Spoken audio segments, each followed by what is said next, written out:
Scott Narver, did you hear the news? Jesse Ventura is heading back to the Saturday Night Main Event. Jake Lloyd Bacon, yeah, he's going to be on the commentary team. It's going to be great. Just like old times. I'm so excited. Man, I remember him back in the day when he commentated with, who was it? No, there was nobody there. He was by himself.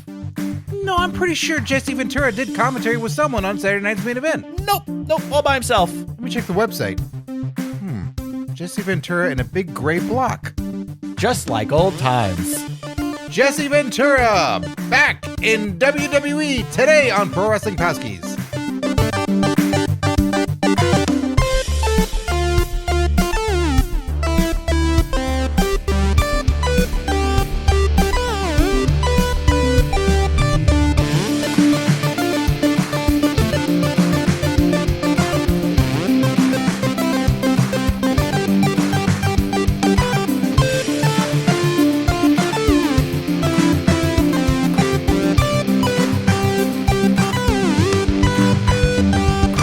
Hey, Scott Narver. Hey, Jake Lloyd Bacon. Hello to everybody out there joining us. Thanks for tuning in to the only pro wrestling podcast, PWP, Pro Wrestling Palskis. Oh, that's the only one now? Yep. Everybody else dropped out? Yep, we're the only one. Oh, 1-800-Flowers is going to come calling. And MeUndies. Oh. Audible. We never heard back from the manscaping people. No? No, they reached out months ago, and then I followed up, and then there was nothing. Really? I was like, "Come on, bro! Did you send? I want a manscaped." Did you show me you need help? Yeah, I sent the photos. I think that's what they were asking for. Yeah. I didn't really read the email. I just assumed they were like, "Hey, could you just show us your bush?" And I just took a photo. You did one of those 180 photos, right? Like the panoramic the long ones. Yeah, the panoramic photos. Yeah. Because that's how wide it is. Yeah, high five. Yeah. Yeah. We did it, you guys. Hey, thanks to those joining us live via the super exclusive patron-only live stream. We must acknowledge our current PWP World Champ, Mike Lucas, aka Hackensack.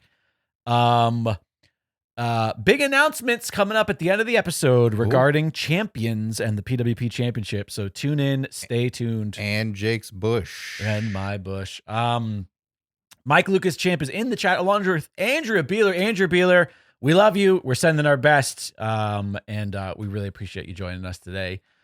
Suicide, it's a full house. I think 3 people that commented. That's Is a full Uncle house, Jesse right? in there? Yeah. That's Suicide. Oh. Yeah. Sorry, cut your mullet. Suicide. Full house reference.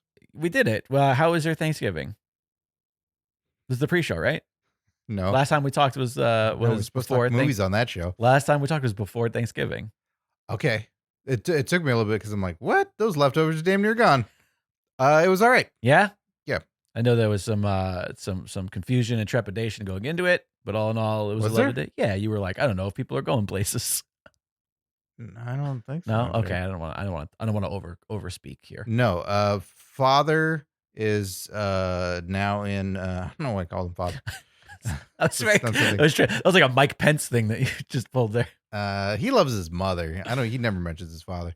My dad is now in an assisted living community, and he was there a week before, and so Thanksgiving was there. So they had a thing where you could sign up and go visit on the day and have the meal and all that, but apparently that fills up quickly. So we saw him, and it was good, and so that just felt good. There's been a lot of sense of relief with that. Right. So I've just been happy that he's somewhere better. And he's very close to the house, so that part's great. And then the dinner was just my mom and I.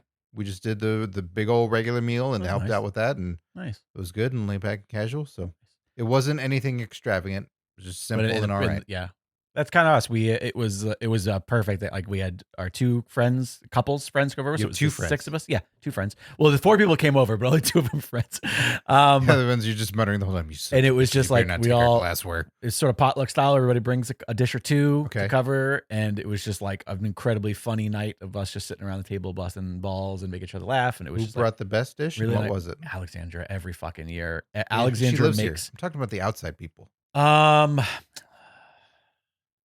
My friend Veronica made a pumpkin. I don't even know what you call it. It was like a pumpkin pie. No, it was some sort of like pumpkin and squash dish where there was like it was a hollowed out pumpkin that there was vegetables inside of. Okay. And it was like a So bunch she doesn't own bowls? It's really good. No, you could eat the bowl when you're all done if you like. As eating a bread pumpkins. bowl. Yeah. Pumpkin bread bowl. Oh.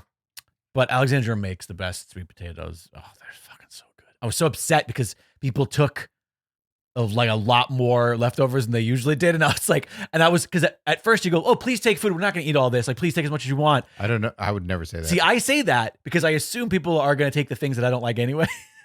and then I was like, no, you have to make those dishes. I know.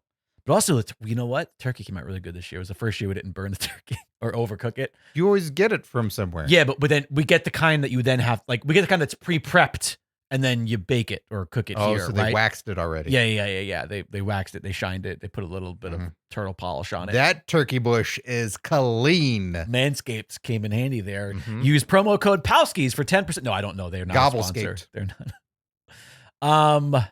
But anyways, that was 2 weeks ago, and that's how often we see each other. Yeah. So there it is. We did it. We forgot to do it on the pre-show. I thought about that as we were recording. I was like, oh, we didn't talk about Thanksgiving on the pre-show. Okay. Well. So we got that out of the way. We pretended to care about each other's lives. What's going on in the world of wrestling? Thanks for inviting me over for Thanksgiving. Well, in the news, it was couples only today. I could drag somebody out. You said you had two people that weren't friends. Joke. I'm just joking. Well,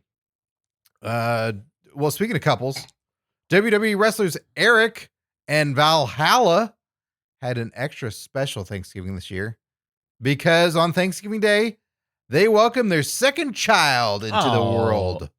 Oh, they got a little Thanksgiving turkey. No, it was a human. Yeah, but it was like a little turkey. It was like a cute little turkey came into the world. No, maybe if the other Viking Raider warrior did I was going to say, was it a Viking? Was it like a Viking birth? Did she give like birth with no drugs in the middle of the woods around like a fire? I believe that Vikings were in drugs most of the time. I can't imagine living in the wilderness, lots of stuff growing. Shrooms galore. Oh yeah, they're eating shrooms and smoking weeds. Yeah, they don't have time to smoke. That shows where they are. That's positioning giveaway. Like that's terrible. They're just chomping on shrooms the whole time. I believe it.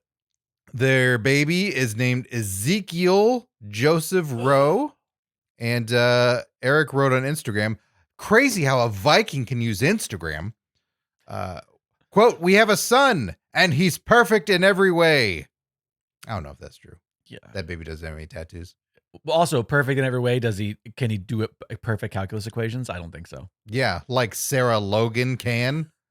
Wait, is she like a mathematician? Is that true? I doubt it, because she's a Viking. No, it's Nikki Cross who got her doctorate in something. Did she? Yeah, she's a doctor now. I didn't know she did it, because Xavier Woods was gonna, but I don't think he ever did. Because he's not perfect in every way, like Eric's baby. So who do you think? Because they had a baby girl the first time. Their first kid was a girl. I don't keep track of all their children. I like to keep a distance. Months. I mean, when I say months ago, because it's you and I, and I'm referencing time. This might have been 6 years ago, but a couple weeks ago, we did a whole episode. I was living at the fucking Roxbury, New York. No, Roxbury. So it was at least 2 years ago. Oh yeah. But we talked all about how we should start betting to see which of the modern era babies starts the performance center first. Right. Because that's what the performance center is. It's just a breeding ground. Yeah, it's a literal breeding ground. It's eventually there's going to be WWE NXT breeding grounds. It's going to be the name of an episode. I think that actually was a show. No, breaking ground. Yeah, but I said breeding. It wasn't far off. But how you start the performance center, I don't know if you know this. It's not well known. You put your keys in a bowl. Oh, really? Yeah. Then you train, and Wait a then minute. you go. Wait before you go. Is that what they mean by performance center? Yeah. Just lots of little blue pills everywhere? Yeah. All right. Conrad Thompson hands out the blue pills because that's what he does. I respect it. Yeah. That's not a sponsor we get, though, because we don't need it. No. Hymns, promo code Palskis. Yeah. Chew on your pubes and get a boner. Blue. Okay. Anyways. Good. I like babies. Babies are fun. I wouldn't have one. I wouldn't bring one into this fucking world. But, maybe if I didn't live in America. Which one of you, if I was you Ugandan, and Alexandra, is going to be a Viking first? Which one will you sooner adopt the Viking lifestyle? Oh, Alexandra is like halfway there already. Alexandra is such a, she is, I think that she has this very kind of I don't want to say corporate. What's the word I'm looking for? This is like Norse? No. Like I'm talking about her presentation, like the Oh. big, beautiful blonde hair, and like she's very prim. And she's on PowerPoint for Yeah. sure. But in her heart, she is a woodland witch. Like she is just, she wants to just fucking throw children into pots and cauldrons. And she is like an, yeah. This house is made of gingerbread, and I wondered why. Did you see our Christmas tree downstairs? No, you didn't. I rushed you up here so the dogs wouldn't bark while Alexander's on a call. We got a real life Christmas tree, and it's filled with woodland critters, and it's only a matter of time before she starts picking like fucking raven feathers and the blood of virgins. And no, he wore flannels and like band and comic book t-shirts mostly. Wait, what? Raven. Oh, okay. That's so Raven. That's so Raven. But yeah, no, she'll be the Viking first. I don't know that I go full Viking. I would end up being more of like I'm just like a rogue. I'm gonna be following behind her, and she's gonna be protecting me from everything. And I'm just gonna be like in a hooded cloak, like stealing stuff and like shooting bows and arrows. Meanwhile, she's gonna like have an axe. +2. She's gonna have an up. axe and be pillaging. Yeah. Okay.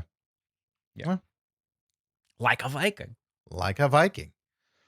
WWE is once again returning to the world of competition/reality TV with the newly announced WWE LFG series that will air on A&E. Can so we many letters. Fucking stop it with fucking initials and what does it stand for? Let's fucking go. Yep, it's Tony Khan's show. The Tony Khan show of Let's fucking go. Hosted by Tony Khan, featuring Tony Khan. LFG. Written by Tony Khan. WWE LFG. Can you give me a rough premise of what the show is? I sure can. And then maybe I can guess the title from there. I've not heard of this, by the way. This is truly the first time I'm hearing about it. Guys, we talked about it for an hour and a half. He's just playing. He's playing so Koicast. No, we talked about his date. It will be mentoring the next generation of athletes and will include Triple H, The Undertaker, Shawn Michaels, Booker T, Bubba Ray Dudley, and the returning Mickey James. All right. So LFG is what it's called? LFG. I'm curious if the chat has any guesses. No right answers. Just LFG. dumb guesses, please. G. I mean, Taker's on it, so maybe it stands for like libtards or fucking gullible. I'm trying to think of something. No, but he thinks so. No way. He thinks so. No way. Suicide says looking for groupies. In the chat. Well done, sir. Yeah. LFG. Bubba Ray Dudley certainly did that. I'm trying to think of is there like a wrestler who's with a G who's like a predator left? I'm thinking Enzo. Left for G, which stands for glorified G, which stands for certified G. Okay. Yeah. It means that if you lose, they're gonna leave you for Enzo to come and do whatever Enzo does. You're gonna be upset when you hear this. The actual title. Is it or what it stands for? I guess legit fucking guidance. Then you shouldn't have Bubba Ray Dudley there. Okay. He just hit me a lot. Is that guidance? And he verbally abused me. Yeah, that's guidance. Welcome to wrestling. Is the L stand for Larry? Does it have to do with CM Punk's dog? Yes. Larry featuring good wrestlers. Legends and future greats. Oh my God. See, I know you're going to not like it. That's so bad. But it has an ampersand. I do love an ampersand. But it's not in the LFG. LNFG. Yeah. I don't care for it. I've been through the fucking tough enoughs of so many in the relaunching of tough Frater numbers. Ginsburg. What? Yeah. Luth. Luth Frater Ginsburg. Yeah. So I've you've been through tough enough. All these shows where they go like, okay, we're going to find the next WWE superstar. And then within a year and a half time, we're going to totally back out on it and go like, nah, they weren't ready. And then really not train them or pursue it. And then we may take a couple of rejects that the producers didn't want to take, but they've been wrestling for 10 years and they're kind of ready. They don't follow through on these. I don't care if it's a different regime with Triple H. Like, I am so not in. 10 Red Bear in the chat says, and it's already been canceled. That means they're not going to pay Undertaker? Ooh. They're not paying him to begin with. They're just subscribed to his Patreon. It will debut in early 2025. On Netflix? It's an OnlyFans. Oh, on A&E, you said. Yes. Because there's so many goddamn Arts initials. and Entertainment. Another ampersand. Mm-hmm. It's Bubba ampersand Ray Dudley.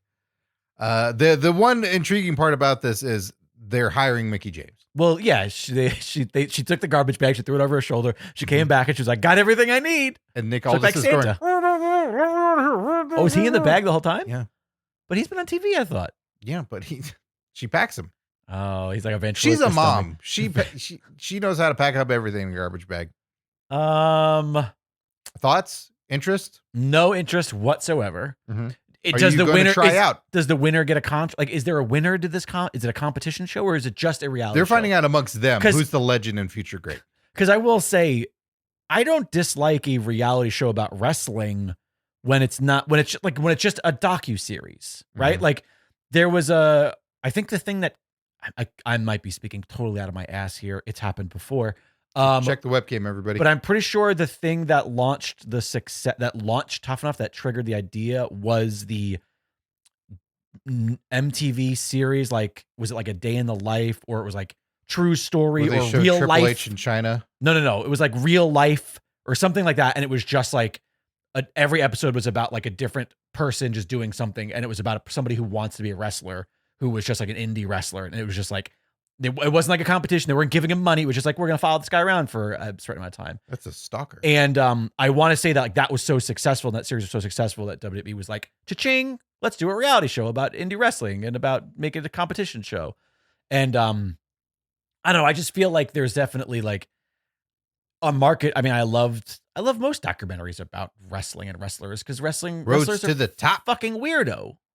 And so I'm fine with this, but if it's a competition, you lose me immediately. If Brandy Rhodes doesn't win this, I'm out. Like, there's just no way I'll ever. You think she's going to be a contestant? Yeah, of course.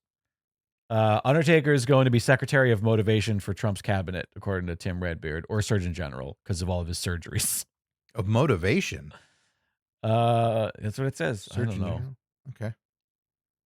Okay. Mike Lucas, he should be the Secretary of Under Earth Affairs. Oh, the Nether Realm. That sounds too cool. No, that's Scotty Too Hottie who's in charge of that. I can't they put him in charge of climate. Get it? Do you guys get it? Because of climate, is global warming, Scotty Too Hottie. Sometimes we have jokes on the show, you guys. You should tune in. I can't totally sign off on your origins of Tough Enough. I know there was a MTV special that was a series and they featured Triple H in China on it. Okay. But that was also just a reality competition era like Survivor and everything. Right. And it was right. It was more of an MTV show that could help WWE at the time. And I don't know. They didn't ever hire Maven back. So what the fuck? How am I supposed to trust? Work email, work text. No, I was looking it up. I think it might have been called True Life. Okay. I don't know. You look that up. I'm going to hit you with the next story. Go for it. With just over a month to go before Raw moves to Netflix, WWE and Netflix executives held a media event, and the event took place from Netflix headquarters. Ever been? No. You never will be. In California, and included a discussion with representatives from both companies. During the panel, WWE President Nick Khan confirmed that there are no plans to change Raw's advertisers' ratings for it to become an edgier show on Netflix. It will remain family-friendly content. We talked about this before, where everybody's like, "Oh, on Netflix it's going to be so raw because they don't," but like they still have the same fucking sponsors for everything else. Like the brand itself needs to maintain sponsorship, regardless of the deal with Netflix, how much they're getting paid. They still have to maintain sponsors for all the other programs, for all the pay-per-views, for all the marketing and merchandising and corporate synergy. They're not all of a sudden going to just be like fucking dropping F-bombs and kicking babies. Yeah, like, oh man, we're going to get both sets of nipples. Nope, just male nipples still.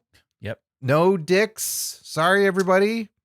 I mean, there were a few, I think, dicks in all of the different WWE ID names that we did a couple weeks ago. Oh yeah, There were a few Dicks in there. There was a Yeah. few Richards in there for sure. but you couldn't see him. Right. By the way, slight backstep. I think we're talking about literally the exact same thing. I think it was MTV True Life called "I'm a Pro Wrestler" was the name of the episode. Yeah. They not only interviewed China and Triple H, but they also talked with like indie people as well. And I think that's why we're both combining the Claudio same story. Castagnoli. Oh my God, he had so much hair. And it was a 4x3 screen, so they couldn't fit his name on there. Right. Tim Redbeard Claude says they'll let them swear a bit more, but nothing more than what they can say on cable shows after 9 p.m. I think that's a very fair assessment. I mean, they swear to the extent that they want to choose to swear, Right. or if they pay a fine, like they do it when they find it necessary to swear. And that's the thing that they've done pretty well over the past few years. People always talked about how like a lot of the McMahon rules inhibited their ability to tell stories, but it when it would happen, it made that moment seem so much bigger. Yeah. Same stuff with fucking blood. And like, it's like, yeah, you know what? There's some stuff that the more sparingly you use it, the more effective it's always going to be. Yeah. I think that was all used very well, like the McMahon rules of it all. And look, it's got to remain family friendly. So Cinnamon Toast Crunch, they want to be a sponsor for when a father is fighting his son. Who we got coming up? There's got to be somebody with the Viking kids, maybe.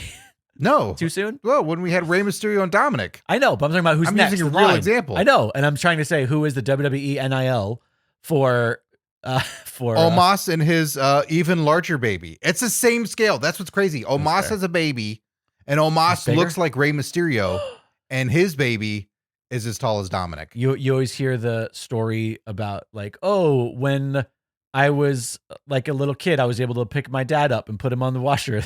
Mm-hmm. That was a Big Show. It tells that story. Sure. Andre the Giant. I don't know. One of them. It was because Big Show's really the son of Andre the Giant, as we learned from WCW. And now Almost has the same thing. Almost. Yeah, almost, but not quite. Edward James Almost. Raw's Netflix premiere is taking place from the Intuit Dome in Inglewood, California, on January 6th. Tickets are outrageous. Yeah. Still no confirmation whether it will be a 2-hour or 3-hour show on Netflix. I'm hoping for 2 because, man, these 2-hour Raws have been sweet. I think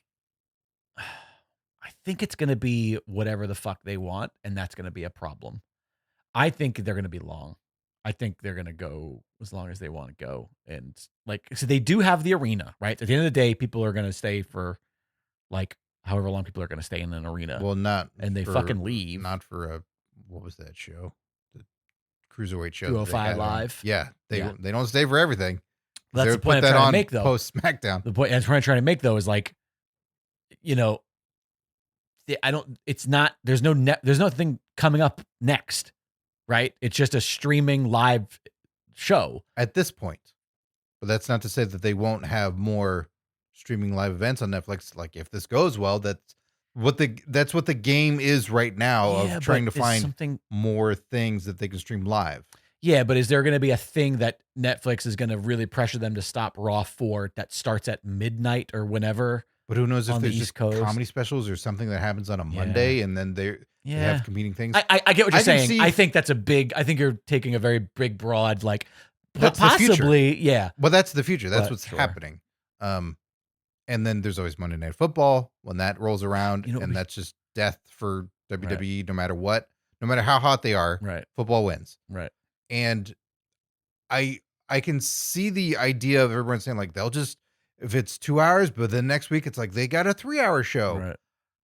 I can't imagine that they just constantly want to change when to expect people to tune in too. A format of what the workload is for everybody and going like, well, what will we do this week? Let's figure out what we want to do. Right. I think they would just keep it the same. And then on occasion, this one's going to go an extra 15 minutes because we have The Rock and we're doing something crazy. Right. Right.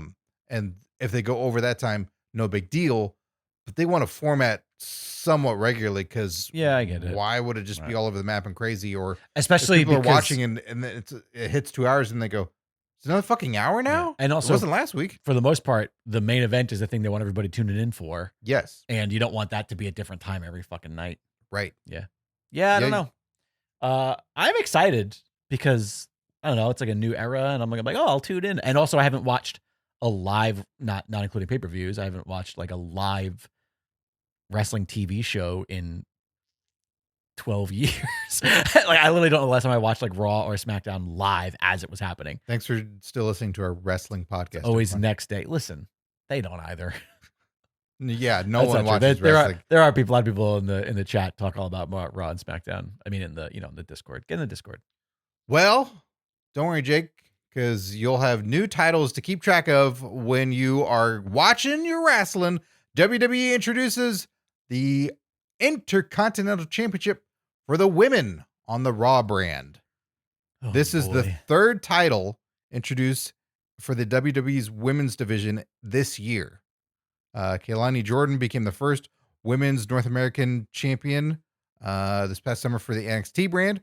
Earlier this month, the women's United States Championship was introduced for the SmackDown brand, and now we have this, the Intercontinental Championship, and the first ever champion for the United States Women's Championship will be determined on Saturday night's main event on December 14th. So coming up, it's going to be showing on NBC. I get it.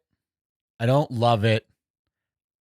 If you're gonna have these titles, get rid of one of the main ones for both men and the women. Like, if you're gonna have both a U.S. specifics, what do you say? Specifics, like what? Okay, what are you if saying? you're gonna have a U.S. title and an Intercontinental title, Yes, and one of them is for Raw, one of them is for SmackDown, yes. then just have a WWE title as the main title that can be defended on both shows, or that is at any given point on just one of the shows for storyline purposes. Because I like the idea of having a women's mid-card title. I like that. That's a great idea. Mm-hmm. But to then add a second one on the same show, it also, the names of them feel lazy. Like, it's like, and also the women have this where it's like, give them something new and original. So you're saying add another title, the Netflix champion? The Netflix first hour championship. Sure. And then the Netflix second hour championship, Right. completely different. And then the different run over rules. championship. Right, of course. And then there's the Tadum champion Oh, from the Netflix Tadum. that's the speed champion. I don't know. I like it in the sense that I want women to have the same format for wrestling stories that men do. I like a mid-card champion. I just think that there's too many men's titles. So to duplicate that for the women is just not only going to exacerbate or not only going to overcrowd the women's division, but now exacerbate the problem of there being too many titles, period. The problem that I foresee, and this is just the title landscape, this isn't women specific by any stretch. It's just when watching War Games, Survivor Series, yada yada. Right. Any of these shows, seeing what Saturday night's main event will be, and we'll get into that in a moment. It's just Every match is a title battle match. for the belts. It's Yeah. what AEW. That's what the joke of that was, and Right. I just go, well, if everybody walks out with a fucking title, Then none of them mean anything. I don't care. Right. Like, everyone got a participation award. Right. And that's what this is turning into, because Money in the Bank is in itself another title, and it's going to lead to a title, chances are. So it's more and more and more, and I just stop giving a fuck. Yeah. And then you rank them in your head. No matter who you are, you're still going to compute in your head. You're going to go, okay, we got the 2 world titles on the men. Right. There's Gunther and there's Cody. Well, Cody's is a little bit more important. Right. Yeah. Right. Gunther's is kind of cool. And maybe depending on the opponent, it kind of switches in your mind Right. a little bit. But at some point, somebody just dips down. It's a lesser. Right. Same 100%. with the ladies. You like, can't have two things. You look that at are- Liv and Nia and you go like, I don't care about Nia. Yeah, of course. Who's the This is fucking the real champ? one, real And champion. then you see Nia and you go like, she's not the main one. And then we're going to get US and the Intercontinental. Then it's just a fucking. What is your perfect WWE belt layout? Okay, my perfect layout for a belt. And Velcro. I know what you're doing. Velcro. You fucking piece No of shit. studs, just Velcro, so it looks like a fucking old man shoe. It just looks like a bowling shoe. Yeah, that's what they do now. So, what do you mean, like actual layout of what it visually looks like? No. I meant like what titles should be on what shows, how should they work, how should they be defended, how many should there be? When we originally did this brand split and all this, like Right. back in the 2002? aggression-ish time, I don't remember. It's if you're a world champion, you're going everywhere. Right. That the world champ's got to be on all the shows. It's got a lot of contenders, and that's just the way it is. You got the travel schedule. You're the face of the company. Right. Men and women. There's one. And There's one so- world champion. Got it. Great. There's a man and a woman. That's it. And would you call that the world champion, the WWE world champion, the WWE champion? What The would you call that? WWE Championship, because Great. that's the legacy of the Yes. company. Yes, WWE championship. Great. Boom. Done. Yeah, done. And that's at the top of the totem pole, and there's one for the men and one for the women. Yes. Great. And there's not a secondary one. Right. On a global. Nope. There's a global force champion. And then So far, we are in agreement, so there's no diverging. I agree. WWE championship, that should be the title. I am not really on board with a mid-card title for both shows like that there is. Okay. I will settle for it Okay. if there's a Intercontinental men's and women's and a US champion men's and women's. I just would do away with them and be like, sorry, All right. Intercontinental, it's the show, it's your company's title. Right. We're running with that one. So But there's Intercontinental men's, Intercontinental women's. I have the exact same concept, but with a slight tweak, is that what Intercontinental is the men's mid card, US is the women's mid card. Okay. You can still have two different titles, like meaning the physical title of it, but one is for the men and one is for the women. And so therefore both shows have a mid card title. Mm-hmm. One is for the men, one is for the women, and maybe sometimes they switch. You know what I mean? But it's never, Okay. because sometimes at a pay-per-view, someone from Raw will challenge the, for the Intercontinental that's held by a SmackDown talent. But I look at it as like you got to bounce around both shows because you're a champion. Oh, okay. I'm fine with that too. That's great too. Yeah, Champions got to work. great. Yeah, but in theory, and they can do it. They can make it into the writing though, where there's always one happening on a show. Maybe I do the because they did do more titles back in the day, but I don't know. Maybe there's a lesser. Who Right. fucking cares? But anyways, The tag team champions, same thing. There's one set of tag team champions, I agree. men and women's. They bounce around. So right between the now we shows. have 4, and so far you're 100% on board with what I had to say as well. Right now there are 4 titles, according to what we've just done, Mhm. which is perfect. Any more than that? Unless you wanted to do how you're saying that if there's 2 sort of mid card titles, if there was another thing, Right. then that would be the only differentiating thing. Where if it's a SmackDown has the Intercontinental and then Raw has something else, Sure, I see what you're saying. Well, can I like add when to they that, used though? to have like European Championship Right. or something Yes. like that, where you Yeah. go, oh, okay, maybe that one's like the lowest of the tier, but they got something. Right. That's about the only other thing I would do. I would stick with the 4 that we have decided, which is perfect. And then I would just ensure that we do have, maybe they shouldn't be on the same night or same event, but we do celebrate Kings and Queens of the Ring. And then Saudi. And then you always have the fucking Money in the Bank still knocking about. So it's like that. That is enough for all of your year of people to have a thing to hold. But now And also bring back the Slimies. we have the Super Saudi belts that then turns into a ring when they leave the area Yeah. because the Grail cannot pass the seal. Yeah. Elsa. So it's exciting. It's a lot. By the way, our chat is just having a whole separate conversation about war games. And I respect what's being said and I agree with everything that's being discussed. Every single nugget. Yeah, people talking about how we're desensitized to people just jumping off the top of cages. Io Sky's in the exact same spot for 3 years in a row. And War Games is locked to a specific show, which doesn't make sense, which you and I have spoke about on the show before, and yada, yada, yada. They're doing War Games wrong. It's dumb. Also, Mike Lucas, current PWP champ, listen to his idea on champs, because he says there should be one WWE champion, one set of tag titles, and 2 TV titles, one for each show. That's kind of what we're saying. It's very close. But how does that, do you break that down, both men and women's of each of those? Yeah, it's kind of tricky. Sure. And that's where you can get into some opportunities spread around. I will say I did like women's tag titles. I forgot about that. So that would have been the 5th I included title. that. Oh, okay. So then I was wrong. There weren't I 4 said titles. men and women's. Yeah, so there were 5 titles in our overall thing, which is still great. But yeah, Men and women you've each got to season. make, I think like anything, like you have to make a number 1. There's a first place. There's flat out for the sake of getting everybody over and knowing like where the top spot is and who that faces of the company. When you muddle it, I get it. They're about the brand overall Sure. than the individual star.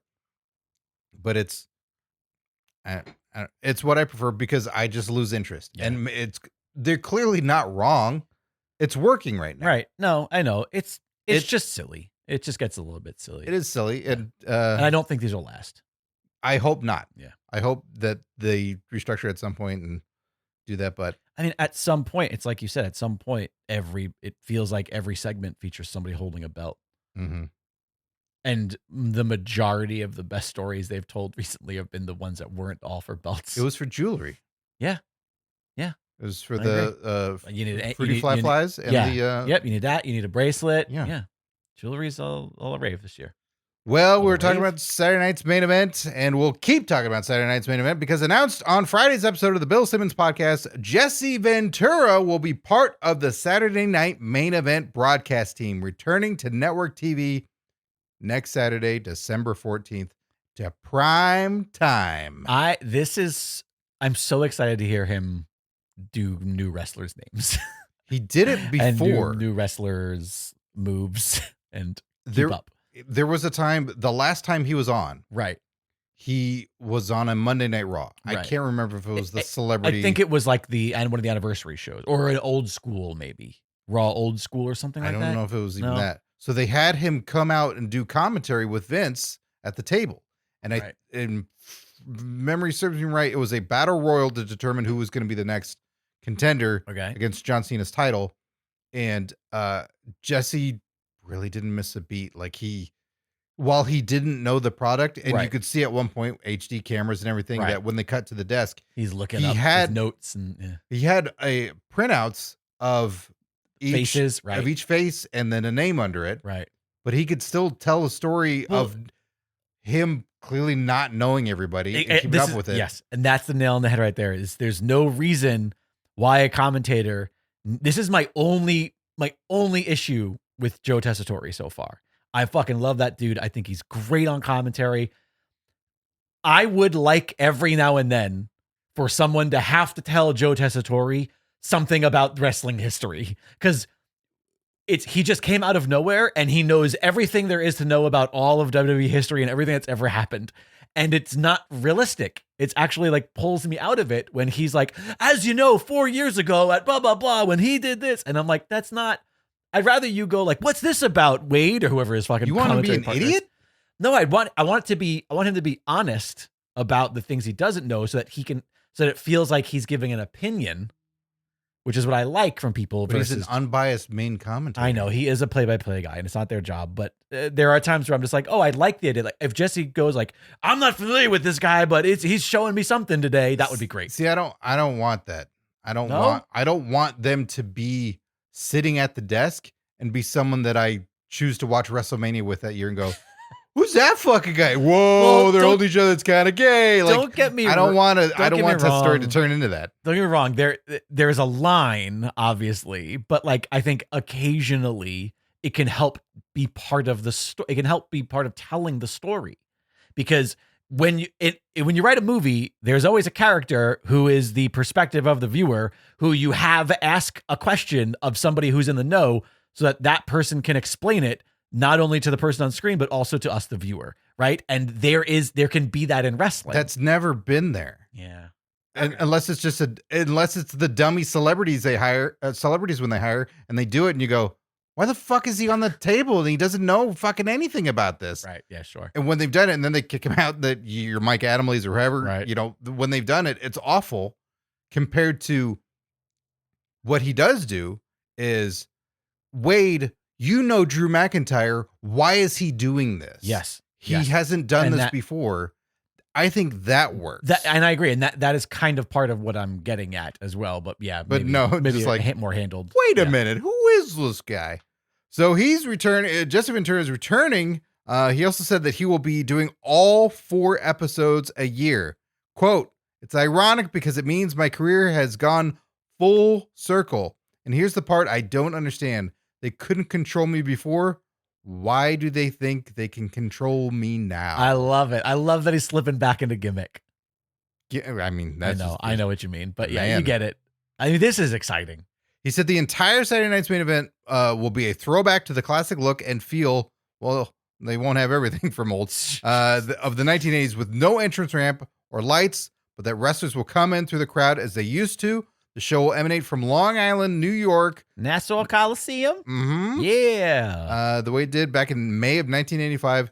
But here's the current card. I get so excited. I read all that and I'm like, yeah, and fucking Ventura and everything. And then I look at the card and I go, some of it might be all right. Oh, no. But that's me. What's the card? Maybe everybody else feels different.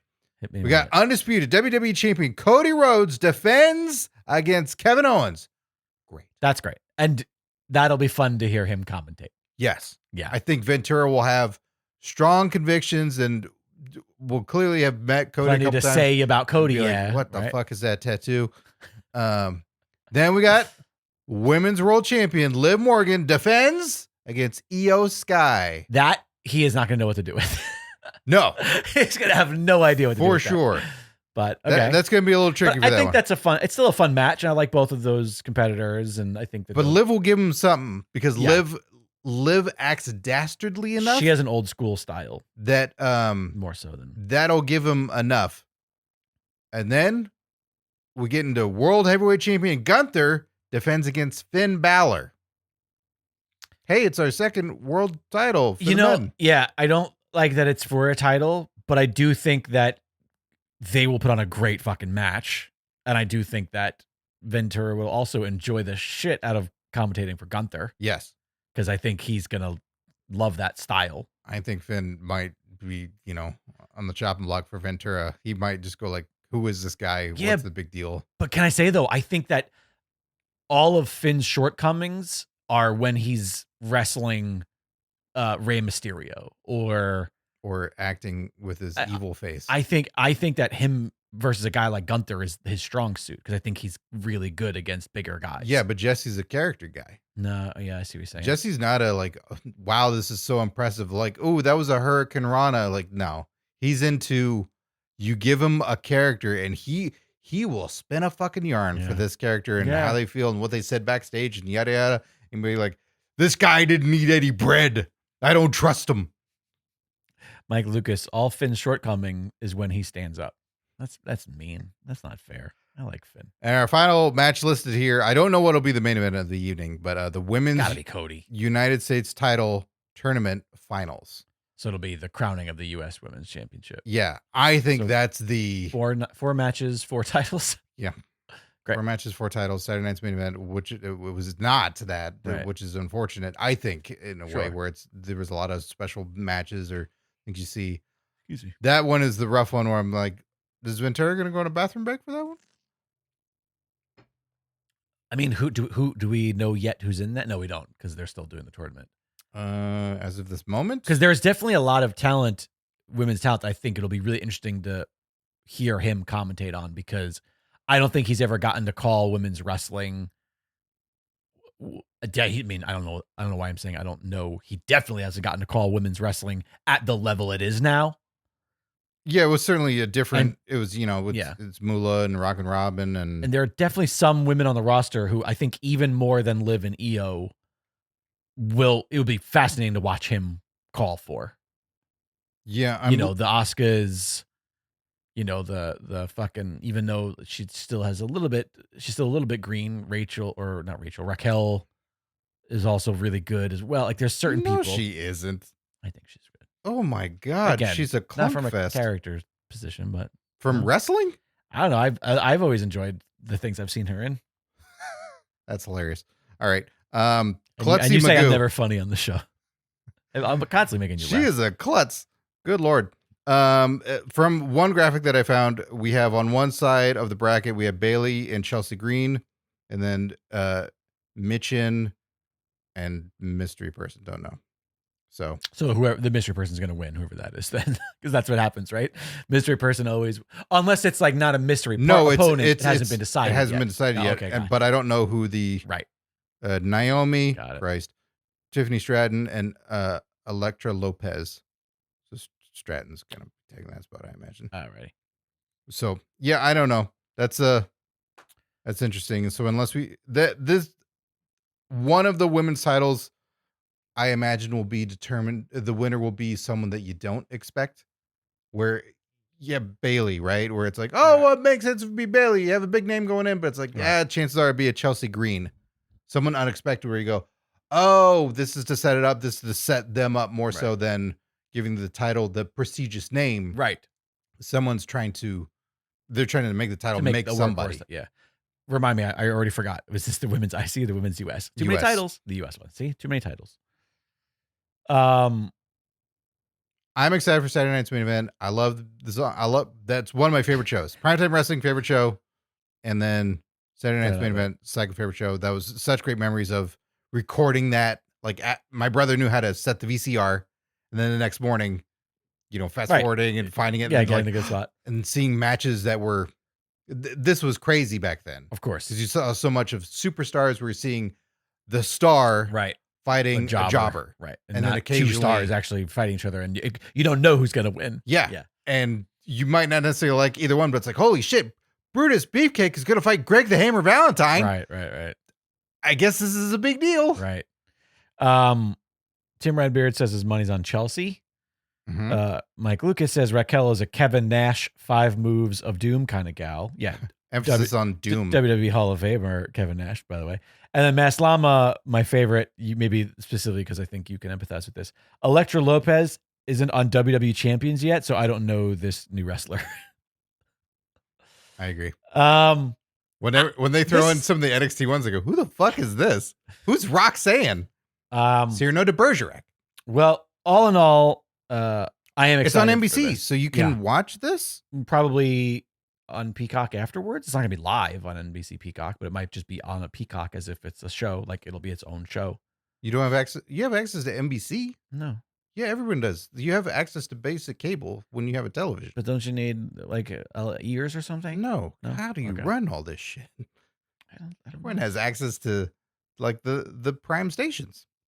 It says live on NBC and Peacock. So yes, I have access to it via Peacock. Thank you, Mike and Lucas. NBC. Via you just don't know how that works yet. Tim Redbeard, why wouldn't it be live on Peacock? I don't fucking know. Because all the advertising I've seen says live on NBC. There you go. Because NBC might be going, no, that's ours. Right. You can have that later. Our little thing. Little cousin. Because they want the advertising revenue, I'm sure. Sure. Well, that'll do it for all the news this week. We're going to go take a hotline or two. But before we do, once again, acknowledging current PWP champ Mike Lucas. If you want to challenge Mike Lucas for that championship, become a Patreon Palski.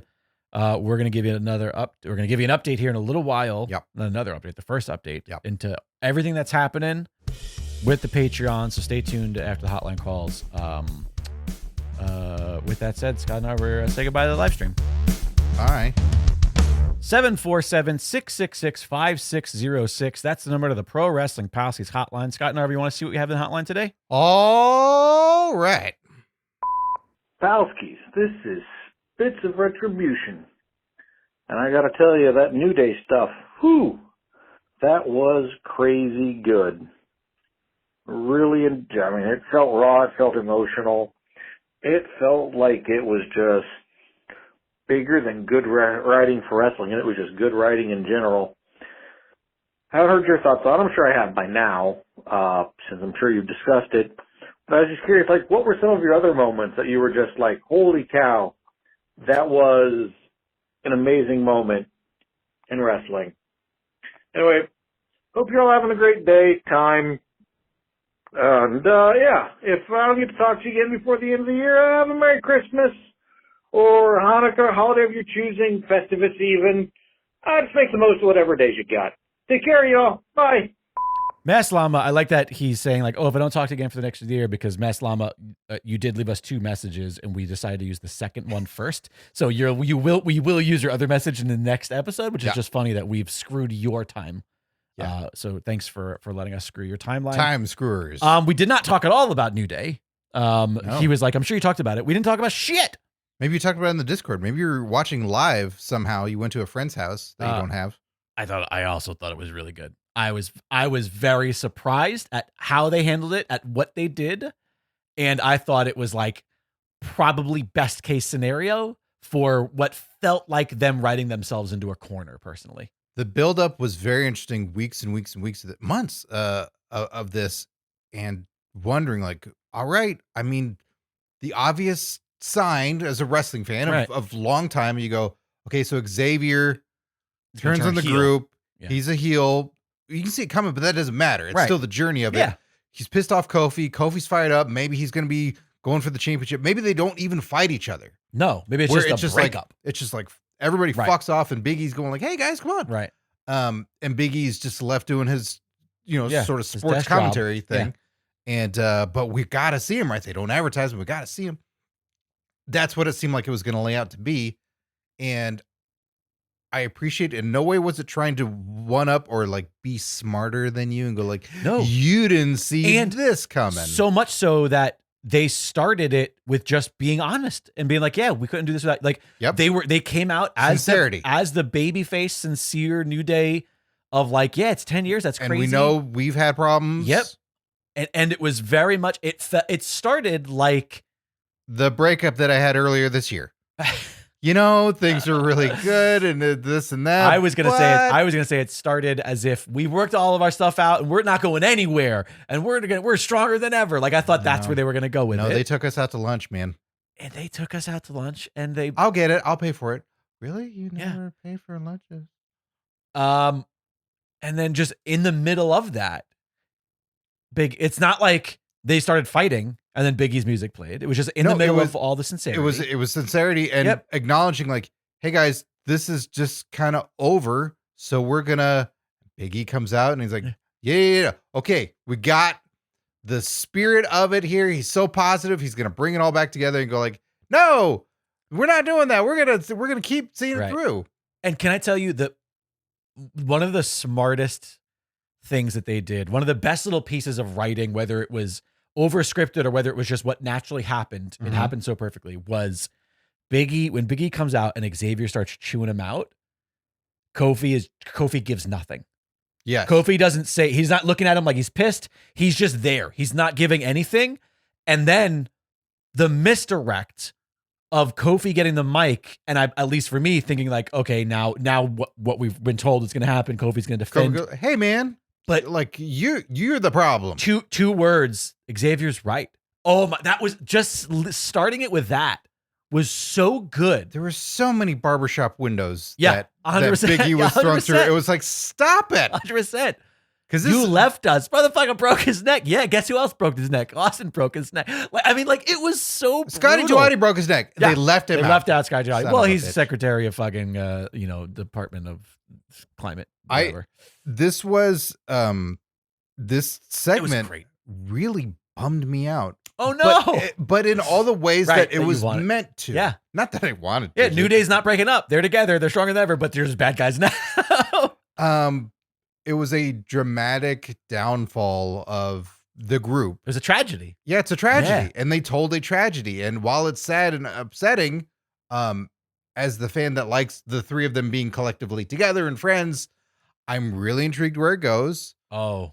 I don't want it, but it's compelling, and they did a wonderful job. Executed great. It was acting chops all around. Yeah. And will there ever be a reunion of everybody? And will this happen? Kofi as a bad guy is just fucking strange to think about. It is strange. Overall. He is like a modern day Ricky Steamboat in that, like, he was a bad guy for like 3 minutes in his entire career. And that was it. And he was a bad guy in such a way that they wanted him to be a face, but we were booing him. It wasn't actually written as a bad guy. It's strange, but a part of me wants, I don't know what's next. I don't know where they go with this, but I want it to be refocus New Day. I kind of want it to be what happened when the Usos first started facing New Day over and over and over again, where it's like, we're the same dudes, but we're a little bit more serious now. When they started doing Uso Penitentiary and they stopped painting their faces. Yeah. Because it wasn't a heel turn in the sense that, like, we did evil deeds. Yeah, we might boo them because of what they did to we Big hardened up. Yes. It's like we're not pandering to you anymore. Right, 100%. We're not looking for your approval. We're getting our own approval. And the irony, of course, is that'll end up getting them cheered again at some point. Right. But like it's the journey. Talk down Big E. Yeah, I know. That's gonna stick for a while. Yeah. That's just gonna be like, hey man, Fuck you. But I guess all right. Do you think Big E's ever getting back in the ring again?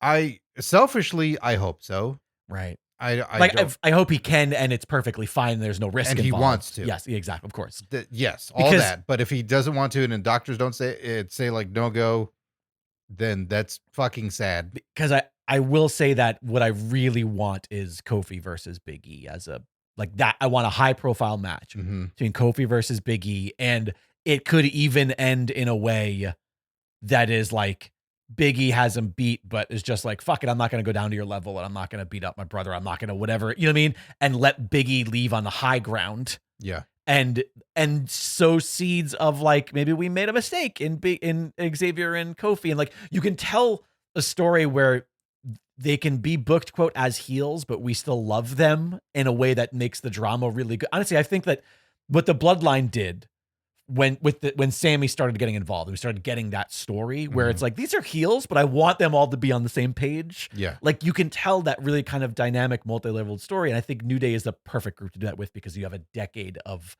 equity of us going, I love all these guys. It's harder They could all hold their own on the mic. 100%. There's no, well, you need to get someone to talk for Kofi. Like, no, none of that is needed. It could be like a better version of what happened with the Shield when they broke up, which not that I disliked that stuff, but at times it felt like, and now we're brothers again. Now we're not brothers. And you did this, and now you didn't do this. Look, Kurt Angle's here. Right. I'm dressed up as you too, guys. Right. It could be kind of a version of that where it's like they all go off on their own, but like this doesn't mean that business is finished. Yes. I truly love, and I feel like this will definitely be different in the regime change of it all, is the history will never be forgotten. That'll always be a factor with these guys. And Right. Joe Testatori's going to fucking know it, Jake. Yeah. He's never going to go, That's fair. Wait a second. They all ate cereal once before, right? He's here for it. So then Mas Lama's follow question. So yes, I think overall we loved it for all that it was. Mas Lama had asked, What other was yeah. Every time CM crazy Punk moment. did anything like post pipe bomb, pre leaving the company, even when he was upset with what he was doing, that entire era of Punk is going to be a soft spot with me forever. Punk and Taker, Punk dumping the fucking ashes and smearing them over his fucking chest and face. Like everything he did post pipe bomb was kind of like, this is so good. I'll go back to Saturday night's main event. That was a significant one for me, where it wasn't looking at it as the smart fan now, but it was as a kid seeing the fallout between Randy Savage and Hulk Hogan, the moment where Elizabeth gets knocked out. She falls from the ring, from the apron onto the floor. And then Hogan picks her up, takes her to the back. They're fighting the Twin Towers. They're fighting Akeem and Big Boss Man. This is when they fight in the medical, that famous photo of Macho so pointing. Hogan scoops her up, and then Macho's looking like, what the fuck? Right. Confused, the partner's gone, and then goes to the back. But there's been these moments between Hogan and Elizabeth that Macho's questioning what's going on. Right. And then when Hogan goes to the rescue, takes her back there, and Hogan is helping her. And then Savage comes back and is outraged and furious of what's going on between you two. Right. You're lying to me. You've always lied to me. That was the first time, in retrospect, realizing two people can have a totally true, valid point of view and be at odds, but both be right. Yes. Right. And they don't understand each other. But me on the outside, I can go like, but I saw everything. Right. How old are you at this point, you think? Let me see. That's probably like 87, 88. So probably 7 or 8 years old. Wow. Yeah. So that was the perfect seeing age for that. Friends and they break up and they're fighting. That was so crazy to see, seeing the mega powers. Like there was no bigger forces in wrestling in my world. Those were the two biggest guys. Right. They came together, but then they blew apart. Right. That was unbelievable. The only bigger deal than them joining forces is them imploding. And nothing could help it. That was the biggest thing that I had ever seen. Right. That to me was such a significant moment of WWE television. Yeah. Where I just go, and I still watch it and I go like, holy shit. They fucking, I think it's nothing's goofy, nothing's over top. Right. I mean, Savage is Savage. So Sure. if you wanted to say like that dude's fucking nuts. I think of that era. Obviously I'm a bit young. I'm just enough younger than you that like 3 years is a huge difference, you know? I feel like Macho Man getting bit by the snake is seared into my mind forever.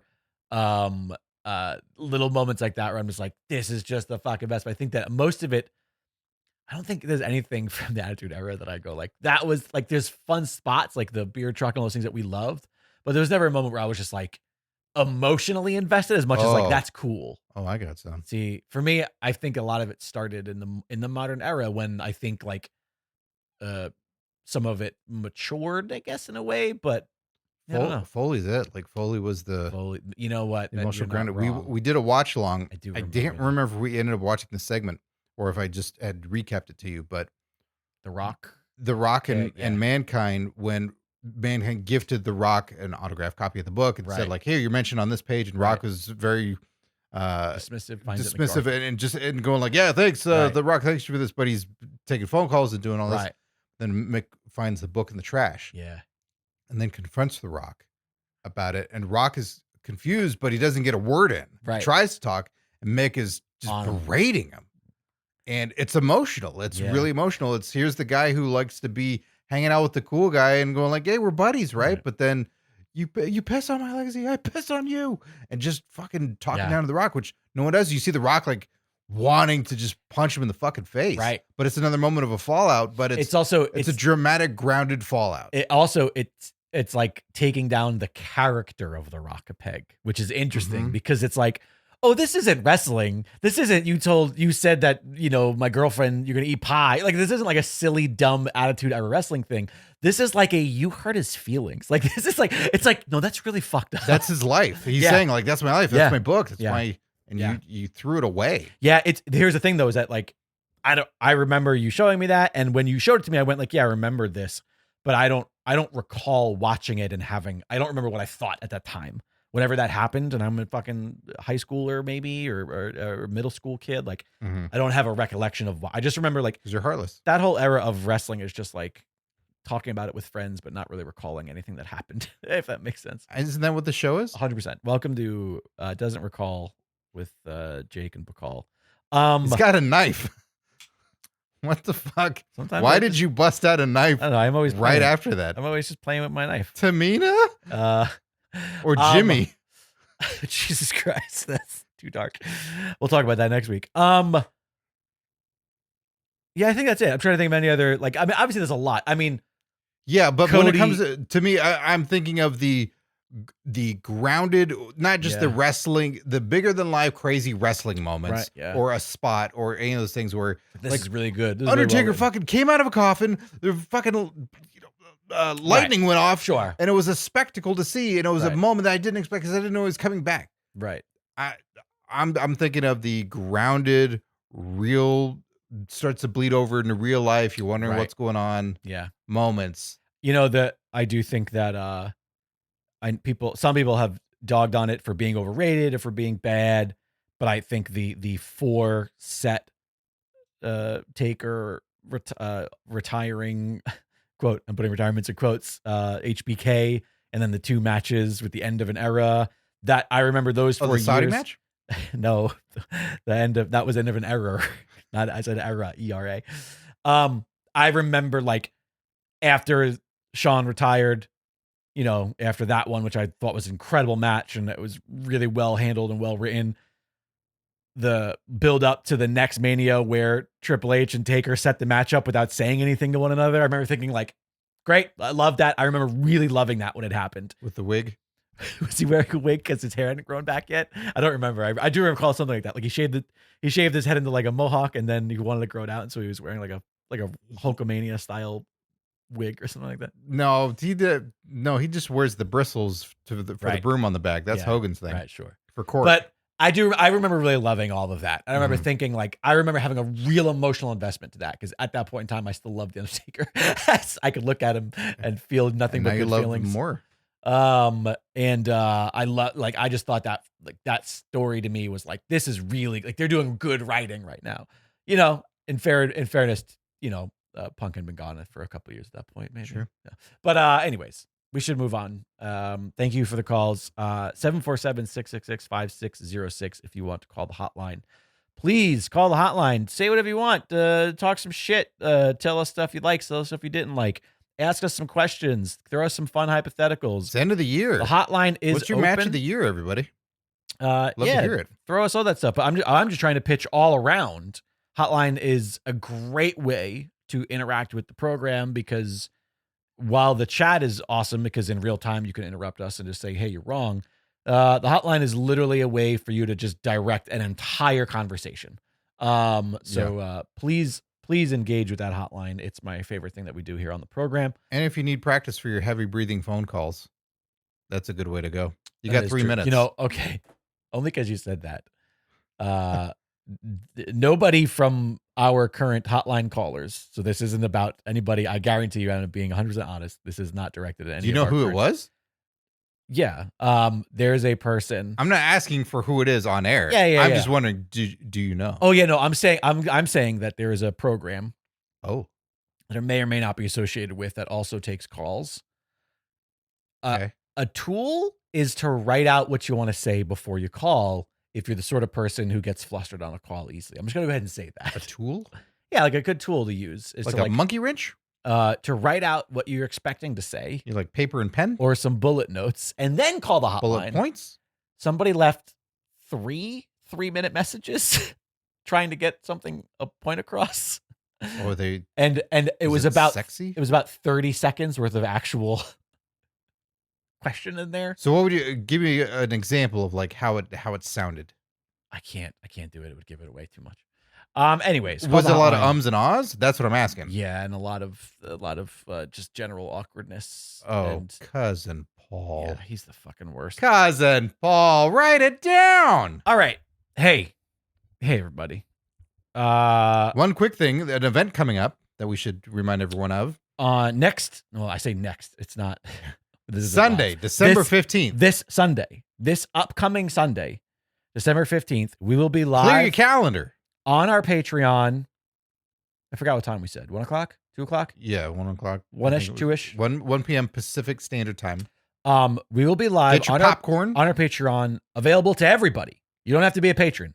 You just have to go to the patron. It's open. We'll send It'll out be- the link in our Discord. We'll send it out. We'll attempt to remember on social media as well. Yeah. The dying form of communication called social media. But no, that's Tinder. We will be live watching a very special movie, Santa with Muscles. I just rewatched it Oh boy. to get caught up. And then, I brought it for you. That. Oh, you're in for a good time, buddy. We are going to watch Santa with Muscles, and we're going to talk through it and ruin the entire thing. Starring Hulk Hogan. Hawk Dog Mania himself. So tune in for that. Just a fun little holiday treat. Yeah, like when we did Santa Sleigh a couple years ago. We're going to be both in studio. Yes. We'll be watching together. You'll be in the chat with us. You'll be able to reading your see comments. We're gonna broadcast it. It will get pulled down from some places in the world on YouTube, but it doesn't matter. It'll be a private link. You'll be able to access it through So through the Patreon only anyway. I'll try to remember to also send a link out on our Discord of like it lives on YouTube currently. case So you if you want it, wanted to try and watch Santa with Muscles, if you don't have the Blu-ray in your collection already, or possibly the VHS tape, so if you wanted to watch it beforehand Why wouldn't you? and know the movie and be aware of it, that's one way to go. Otherwise, we're just gonna MST 3K the fuck out of the thing. And it's gonna be a fun day. We're just gonna be having goofs and laughs and all that. Good old time. Yeah, that's gonna be a blast. I cannot wait. So that is happening on December 15th. And the following week on Christmas Eve, on Tuesday, the 24th. I say all of our listeners get to open one gift on that night. Oh shit! What gift are they gonna open? The small one, because you don't want to open the big one on that day. But sometimes the small ones are more expensive. Really? Yeah, because sometimes a small gift is the big gift, like theoretically. That's weird. That's what it says in your OnlyFans. I don't think that's worded well. Oh, Jesus Christ. I told you I needed a panorama. Okay. On the 24th of December, we are launching 1 week early before the new year, PWP 2025. What does that mean? Of course, $2025. It's $5 Patreon. See what I did there? Yeah. I don't think they use that anymore. We can use that now, right? Yeah, let's use things associated with a guy that molests children. We literally talk about wrestlers. So isn't there enough overlap? Children? Yeah. Velveteen Dream's long gone, and I let's know talk- you love him. Let's talk more about our ever beloved creator of the Royal Rumble. Children. Starting December 24th, and for the foreseeable future, we are restructuring our Patreon. We can say safely for all of 2025. For all of 2025. We're thinking about your wallets. We're thinking about the upcoming situations of everybody. Money can be tight, and we're thinking, Trying to beat those tariffs. Hey, Josh Tariff is a good friend of the show. Whether you're Christian Rosenberg or Josh Tariff, like, he's a good guy. We don't want to beat him down or nothing. He's trying to make a living like anybody else. For the entire year of 2025, our Patreon is going to be $5. $5 gets you everything. For $5 from now on, at least through the year, we'll see how this goes. You get access to the live stream.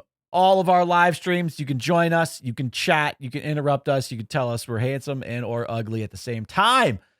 You get access to all bonus features, including the pre-shows, the audio and video watch-along Wednesday, and the entire back catalog. Literally everything the Palskis have ever done, everything old compadres that's still there. You get access to the entire back catalog, $5. You also get an entry into the monthly Championship Battle Royal. The championship will continue. Wait a minute, that thing used to be $20. I think everybody, current PWP champ, by the way, Mike Lucas, aka Hackensack. I think technically the last ever PWP Heritage Champion. I think we're gonna start new stats. And new, like, from this point forward, because it's sort of like the new era. And when you say we, that's you. Yes, we're gonna start a new era, not error. We're gonna start a new era. Moving forward, every single patron will be entered into the monthly championship battle royal. The winner of that championship, what do they get? Will get your name and lights in the live stream and special recognition on the Discord. And you will still get to pick a watch along for us to do as part of our weekly watch along. And they're supporting the show. And you are supporting the show. Now, in lieu of a monthly quote giveaway, poor Lou. At the end of the year, we will have 12 champions. I'm sure some people might be duplicate. We don't know that necessarily. Sure, of course. We could have up to 12 champions. Up to 12 champions. Every single month worth of champions. I'm trying to get to the point where if somebody wins twice, it will be 2, not 1. Right? At the end of the year, we have an annual show that we do every year, without fail. The champion of champions. At the end of the year in July, I think. Yep, sure. Check the record. You don't need to. It's factual. Nailed it first try. We have the champion of champions. Championship of champions, if I think the branding is correct. Probably not. For the sake of it being wrong. We are having the blowout battle royal of the year of all the champions of the PWP battle royal. They will be competing for a prize package. Yes, at the end of the year, we will pick one ultimate year-long winner of all the previous champions, and that prize package will include official PWP merch, a Netflix gift card so you can tune into WWE, and other wrestling goodies worth a minimum of $200. Yeah, it may climb. Who knows what else will come up throughout the year, but that is a guaranteed at this point. Yes. Up to $200. And what I was attempting to clarify, minimum $200. What I was attempting to clarify and failing at earlier is that if you are the PWP champ for January and then also February, that is 2 entries. Yes. Into the annual, like everybody will get every month. So there will be 12 pieces of paper. Every time every time you win, get you another entry. So with that, if you're like, oh, just $5, boy, I'd like to really help support the show more. Like, I got a couple extra bucks in my pocket. I'd do more than 5, but they're only asking for 5. So, well, I guess I got no other reason to do so. I'll just walk away. Guy with knife says nothing. Okay. I didn't know if you wanted me to take over because it seemed like you were going to tell the people. It was a back Okay, and forth. all right, I got you. We're good at this. So, Put the knife you're in away. luck. You're in luck, Scott Narver. If you do want to give more on a monthly basis, every additional $5 you give gets you an additional entry into the monthly championship battle royal. Wait a second. So this month I happen to have $10 in my pocket. Great. So you're saying if I put in $10, 2 entries, increase your odds whoa, of becoming the champ, and of course, in that instance, increasing the odds of you becoming the annual champ. boy, that sounds like something Jesse Ventura might kind of say. Win if you can, lose if you must, but always cheat at the PWP Battle Royal by buying more entries. Yeah, 100%. Listen, it's capitalism after all. If you have more money, you will go farther. We do not support the poor here. That's what we do. That's what we're learning. $20 gets you 4 entries for the month. And who knows, maybe by the end of the year, you're like, oh, I haven't won yet. I got to stack this up. Yeah. You have the option to do so. It also helps support the show. It helps more opportunities like what we're doing at the end of this year with live streaming Standing with Muscles. It takes some technical doing and some equipment upgrades that Jake likes to do every year. And now he's back in Los Angeles. And you think rent got cheaper? It did not. Yeah. We need to get a second. One of our studio cameras failed, and it was replaced by a listener kindly off of our Amazon wish list. But now we have 2 mismatched cameras. If you tuned into live streams recently, you've noticed that we look very different.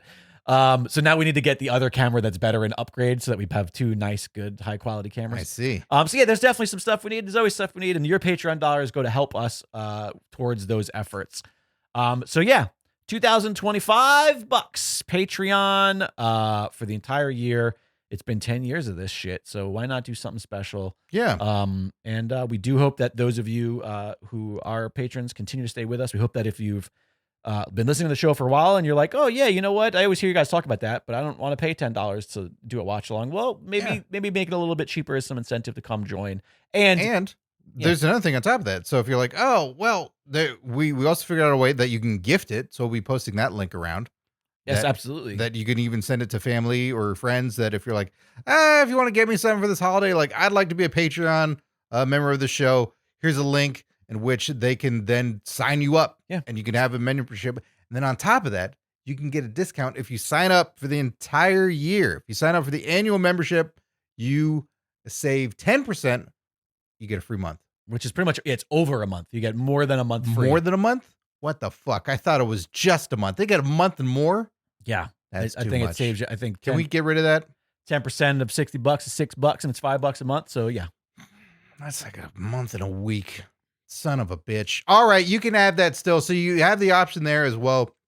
You can sign up for the annual membership. That way you don't even have to think about it. You go like, oh man, if it takes off a little bit of money each month, like then I'm wondering, wait, what's that from? No, just do it now and you're signed up. You're good to go. You get a discount for it. That is available as well as an option. And at the $5 rate, it's way cheaper than it's been before. So get in on it now. Who knows if it goes to 2026? What if we go to $6 then? Then you'll feel fucked. That'll be the only incentive for us to keep doing the show for another 40 years. That's right. We get $40 a month from these people. We'll both be 90. Yeah. Did you watch any movies? No. We're going to be talking about the Viking Raiders kids. They'll be hosting the show. One could only hope. All right, that'll do it for this week's program.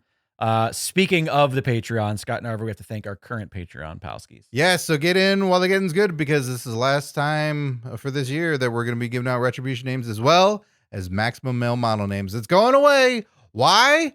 Because the Viking Raiders kids say they got to go away because that's what their names are going to be eventually. They're going to steal from this list. So thank you to AJ0314, a.k.a. Binary, a.k.a. Matrice69, Alex Pierce, a.k.a. Figs, a.k.a. Zitoys, Andrea Beeler, a.k.a. Pollinate, a.k.a. Achu Detest, Gilbert Short, a.k.a. Goliathon, a.k.a. Batal Underruz, Mass Llama, a.k.a. Spitz, a.k.a. Jakara Lover, Michael Beltran, a.k.a. Limestone, a.k.a. La Natural, Mike Lucas, a.k.a. Hackensack, a.k.a. Luger Testicle, a.k.a. the current PWP champ, Suicide, a.k.a. Je ne sais who, Tim Redbeard, a.k.a. Bloodfuzz, a.k.a. Blue Diffuse, Tom Hader, a.k.a. Cupid, a.k.a. Cherub, and Tony Griggs, a.k.a. Big Griggs, a.k.a. Grand Grisois. Thanks to each and every one of you for your continued support of the show. We hope you'll all stick with us in the new year under the new structure, and we're going to have a lot more competition for those championship wins, which I'm excited about. That'll do it. It's going to be a whole new manscape out there. I mean, landscape. Oops.